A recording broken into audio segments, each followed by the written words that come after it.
Haarlem, the Netherlands. 1943. A park bench in the middle of the afternoon. A woman sits alone, checking her watch, clutching a handbag. She looks nervous. She is a collaborator, a Dutch citizen who has betrayed her country. Inside her bag is a list of names, Jewish families hiding in the area. She is waiting to hand that list to a Gestapo officer. If she makes that handoff, 50 people will die. A bicycle rolls up to the bench. Riding it is a girl with braided pigtails, looking no older than 12 or 13. She looks innocent. She looks like a schoolgirl on her way home. The girl stops the bike. She smiles at the woman. She asks, "Are you Madame de Vries?" The woman nods, expecting a message. The girl reaches into her bicycle basket. She doesn't pull out a letter. She pulls out an FN Model 1922 pistol. She looks the woman in the eye. Her hand doesn't shake. She pulls the trigger twice. The woman slumps over. The list stays in the bag. The girl puts the gun back in the basket, pushes off on her pedals, and rides away into the afternoon sun. No one stops her. No one suspects her. Because who would suspect a child of being the deadliest assassin in the Dutch resistance? This is the story of Freddie Oversteegen. At 14 years old, she became a professional liquidator of Nazis. Along with her sister Truus and their friend Hannie Schaft, they formed the most lethal female hit squad of World War II. They didn't just sabotage bridges. They didn't just deliver newspapers. They seduced Nazi officers in bars, lured them into the woods with promises of romance, and executed them in the dirt. This is the story of the girls who learned to kill before they learned to drive. The story of the girl with the red hair. And the story of a secret war where the line between hero and monster blurred until it disappeared completely. To understand how a 14-year-old girl becomes an assassin, you have to understand the world she lived in.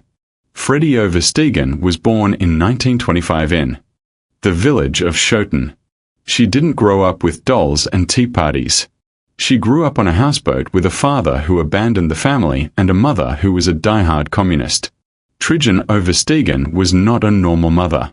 She believed that when you see injustice, you don't pray about it, you fight it. She raised Freddie and her older sister Truus on the works of Marx and Engels. She taught them that the only thing that mattered was the collective good. When the girls were still children, Truus moved them into a tiny apartment in Haarlem. They slept on mattresses stuffed with straw. They had nothing. But their mother always made room for others. Before the war even started, their home was a safe house. Jewish refugees fleeing Germany, political dissidents running from the brownshirts, they all slept on the floor of the Oversteegen apartment. Freddie grew up watching terrified strangers come and go in the middle of the night. She learned early that safety was an illusion. She learned that there were wolves in the world, and there were sheep, and her mother was raising her to be a sheepdog. Then came May 10, 1940. The sky over the Netherlands turned black with Luftwaffe bombers.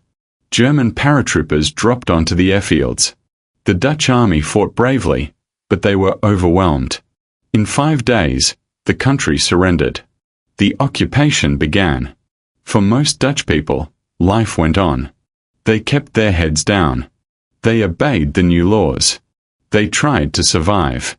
But for the Oversteegen family, the war had just begun. Freddie was 14. Truus was 16. They started small.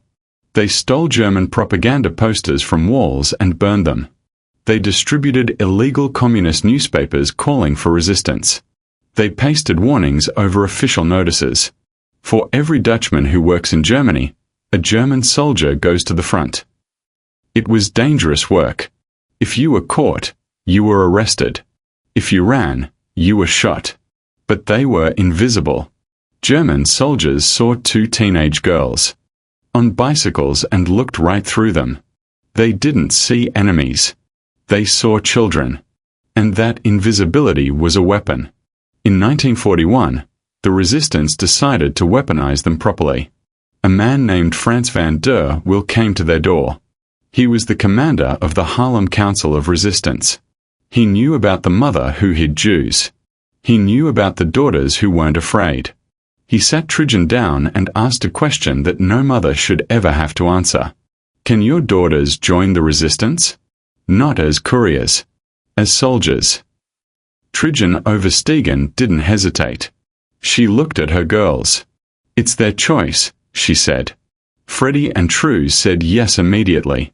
They didn't know what they were agreeing to.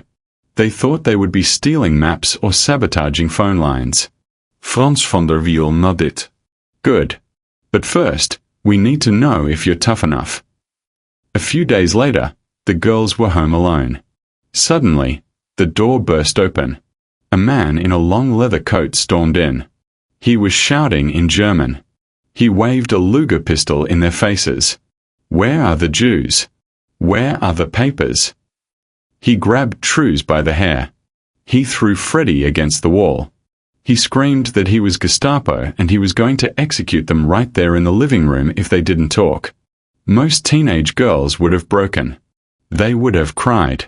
They would have begged. Freddie and Truus didn't break. They fought back. They kicked. They scratched. They spat in his face. They refused to give up a single name. They were ready to die in their living room rather than betray their secrets.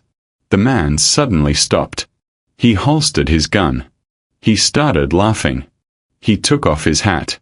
It was Frans van der Wiel. You passed, he said. You didn't break. Then he told them the truth. This isn't a game. We aren't just distributing newspapers anymore. We are going to sabotage the Nazi war machine. And we are going to liquidate the enemy. He looked at the 14-year-old Freddie. You will learn to shoot. You will learn to kill. Truus looked at her little sister. Freddie grinned, a terrifying, innocent grin, and said, Well, that's something I've never done before. Their training ground wasn't a boot camp.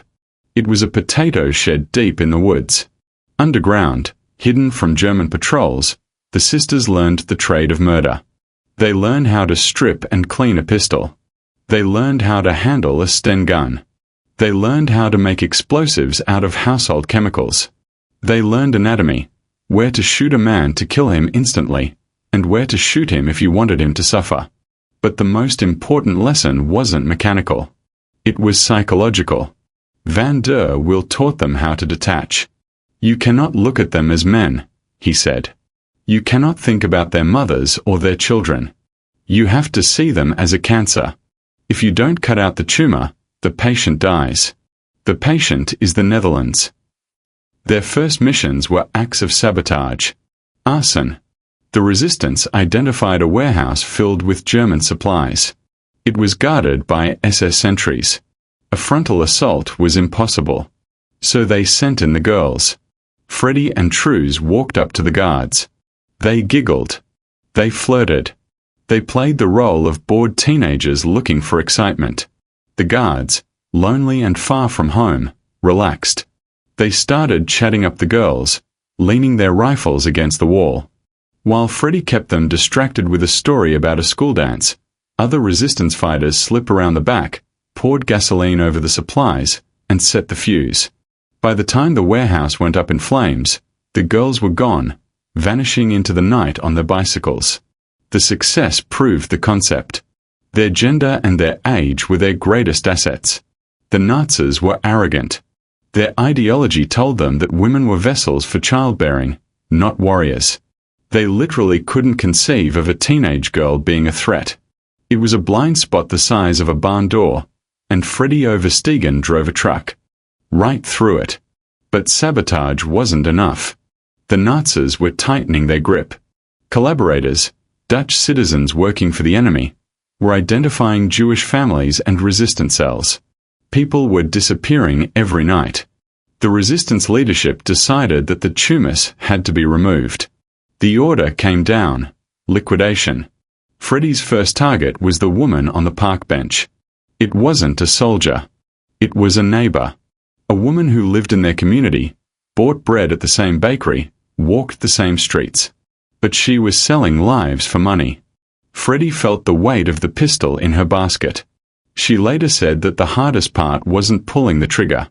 It was the moment before. The moment you look another human being in the eyes and decide that you are going to end their existence. She did it. She shot the woman. And then the instinct kicked in. The instinct that proved she was still human. The first thing you want to do when you shoot somebody, she said years later, is to pick them up. You want to help. You want to fix what you just broke. But she couldn't. She had to ride away. She had to pedal her bike while her heart hammered against her ribs, leaving a dead woman on a bench. That night, she didn't sleep. She never really slept well again. But the next day, there was another target. And another. The sisters developed a signature method. It was dark, twisted, and incredibly effective. They called it the stroll. They would dress up. Makeup, lipstick, nice coats. They would go to the bars and taverns in Haarlem where the German officers drank. They would sit at a table, order a drink, and wait. It wouldn't take long. A German officer, usually drunk, usually arrogant, would approach them. "Hello, ladies. Want some company?" They would smile. They would invite him to sit. They would listen to his stories about the war, about his family back in Berlin. They would touch his arm. They would look at him with adoration. Then, one of them, usually Truus, the older one, would lean in and whisper, "It's too loud in here. Do you want to go for a walk? Maybe into the woods?" The officer always said yes. Always. He thought he was getting lucky. He thought he was the conqueror claiming his prize. He would follow them out of the bar. They would walk him to his car, or walk him down the road toward the forest edge. As they walked deeper into the trees, the girls would keep flirting, keeping his attention focused on them, keeping his hands occupied. They were leading him to a pre-dug grave. Somewhere in the shadows, resistance fighters were waiting. Or sometimes, it was just the other sister. At the designated spot, the mood would change. The girl would stop walking. She would turn to face him. The smile would vanish. The officer would look confused. "What's wrong, Liebling?" And then the gun would come out. Sometimes they shot him in the back of the head. Sometimes they looked him in the face. Bang! The body would fall into the hole. They would cover it up with dirt and leaves. Then they would get back on their bicycles and ride home. They did this dozens of times. They seduced men to their deaths. It broke them inside, little by little. Freddie later said, "It was tragic and very difficult, and we cried about it afterwards. We did not feel it suited us. It never suits anybody, unless they are a real criminal." But they weren't criminals. They were soldiers in a war where the front line was everywhere. In 1943, the duo became a trio. They were joined by a law student named Johanna Schaft. Everyone called her Hannie. She was older, 22, with flaming red hair and piercing green eyes. She was brilliant, educated, and fierce. She had been expelled from university for refusing to sign a loyalty pledge to the Nazis. Hannie didn't just want to fight. She burned with a need for justice. She became the strategist of the group. Truus was the leader, the bold one. Freddie was the scout, the innocent face. Hannie was the intellect. And the fire. Together, they were a nightmare for the Gestapo. The girl with the red hair became a legend on the streets. The Nazis put a price on her head. They plastered wanted posters everywhere. Wanted for terrorism and murder. But they didn't know who she was. Hannie dyed her hair black. She wore glasses. She changed her name. But she kept killing. The three of them escalated their attacks. They started hitting high-value targets. Police chiefs. SS intelligence officers. Informants. They would track a target for days, learning his routine. What time did he leave for work? Did he walk or drive? Did he have bodyguards? One famous hit involved a bicycle drive-by. Truus pedaled. Freddie sat on the back luggage rack, wrapping her legs around Truus's waist, holding a Sten gun under a coat. They rode past a collaborator's house just as he stepped out the door. Freddie pulled the coat back, unleashed a burst of automatic fire, and they sped off around the corner before the shell casings even hit the ground. It was gangster tactics applied to guerrilla warfare. But there were lines they wouldn't cross. One day, the Resistance Command sent down a heavy order. The target was Arthur Seyss-Inquart, the Reich Commissioner for the Netherlands, the highest-ranking Nazi in the country, the man responsible for the deportation of over 100,000 Dutch Jews. The plan was brutal: kidnap his children, use them as leverage, threaten to execute the children if he didn't release imprisoned resistance fighters. It was a desperate plan for desperate times. The command looked to the girls. They were perfect for it. Who would suspect 3 young women approaching children? Freddie, Truus, and Hannie looked at the order. Then they looked at their commander. They said no. "We are soldiers, not monsters," Truus said. "We kill the guilty. We do not touch children." "Hitler kills children," Freddie added. "If we do this, we are no better than them." They refused the mission. It was a moment of profound moral clarity in the middle of a dirty war. They were killers, yes, but they were killing to save humanity, and they refused to lose their own humanity in the process. That doesn't mean they didn't see things that haunted them. One afternoon, Truus was cycling through Haarlem. She saw a commotion ahead. A Dutch SS soldier, a traitor wearing the uniform of the enemy, was harassing a family. He was screaming at a Jewish father. He grabbed the man's baby. The family screamed. The soldier, laughing, took the infant and smashed its head against the brick wall of a building. The baby died instantly. Truus didn't think. She didn't plan. She didn't check for witnesses. She stopped her bike, pulled out her pistol, and shot the soldier in the face. He dropped dead next to the tiny body he had just murdered. Truus rode away, shaking, vomiting. She later said, "That wasn't a mission. That wasn't an assignment. That was justice." But the net was closing in. You can't kill that many Nazis without attracting attention. The Gestapo knew there was a female terror cell in Haarlem. They just couldn't catch them. They started arresting parents of suspected resistance members. They raided homes. In 1944, tragedy struck the group, but not the sisters. Hannie Schaft was the most exposed. Her red hair, even dyed, was a liability. Her height, her mannerisms, she stood out.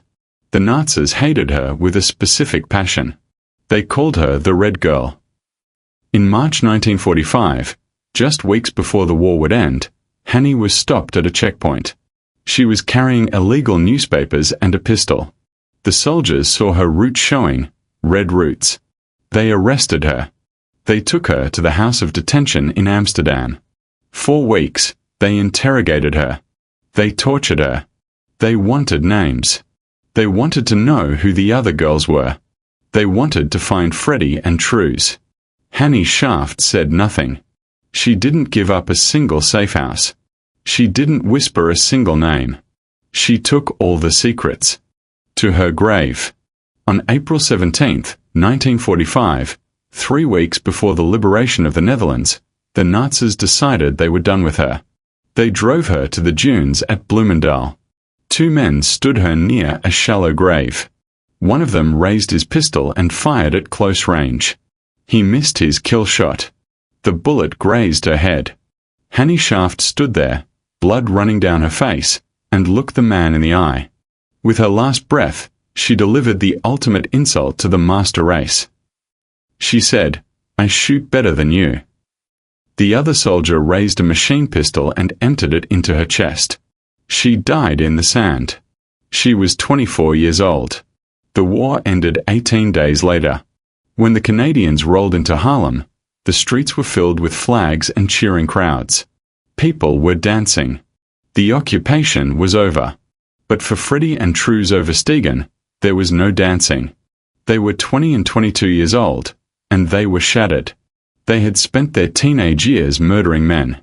They had seen their best friend executed in the sand dunes. They had lost their youth, their innocence, and their peace of mind. And then came the silence. The Netherlands wanted to move on. They wanted to rebuild. They didn't want to talk about the ugly parts of the war. They didn't want to talk about teenage girls seducing soldiers and shooting them in the woods. It was unladylike. It was uncomfortable.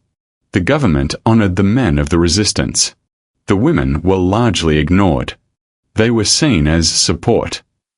The idea that women had been the primary shooters was too radical for the conservative post-war society. Freddie and Truus were pushed to the margins. They were communists in the Cold War era, which made them politically suspect. The country they had fought to save now treated them like dangerous radicals. Truus dealt with the trauma by becoming an artist. She sculpted statues of resistance fighters. She wrote a memoir. She spoke at schools. She tried to process the horror. Through creation. Freddie withdrew. She married, had children, tried to be normal. But the war was always there. She suffered from insomnia for the rest of her life. She would wake up screaming, seeing the faces of the men she killed. She saw the face of the woman on the park bench. "I've shot a gun and I've seen them fall," she said in a rare interview. And what is inside us at such a moment? You want to help them get up. But you can't. Dead is dead. It took 70 years for the Netherlands to officially recognize them. In 2014, when Freddie was 89 and Truus was 91, they were finally awarded the Mobilization War Cross. The Prime Minister bowed to them. The country finally said thank you. But it was 7 decades late. Truus died in 2016. Freddie died in 2018, one day before her 93rd birthday. They were the last survivors of the most famous female resistance cell in history. Their story challenges everything we think we know about war. We like to think of war as men fighting men on a battlefield. We don't like to think of 14-year-old girls with braided hair pulling triggers in public parks. It makes us uncomfortable. But that is the reality of resistance. When a monster comes to your door, you don't check your ID to see if you're old enough to fight back. You fight with whatever you have. Freddie Oversteegen had a bicycle and a pistol. And she used them to kill monsters. She remained human, but she paid the price for it every single night for the rest of her life. The next time you see a picture of a smiling girl from the 1940s, remember Freddie. Remember that courage doesn't have a gender, and heroes don't always look like soldiers. Sometimes, they look like children. If you think the story of Freddie, Truus, and Hannie deserves to be remembered, hit that like button. Help us keep their names alive. And subscribe for more stories about the people who fought in the shadows. This is WW2 Declassified. See you in the next briefing.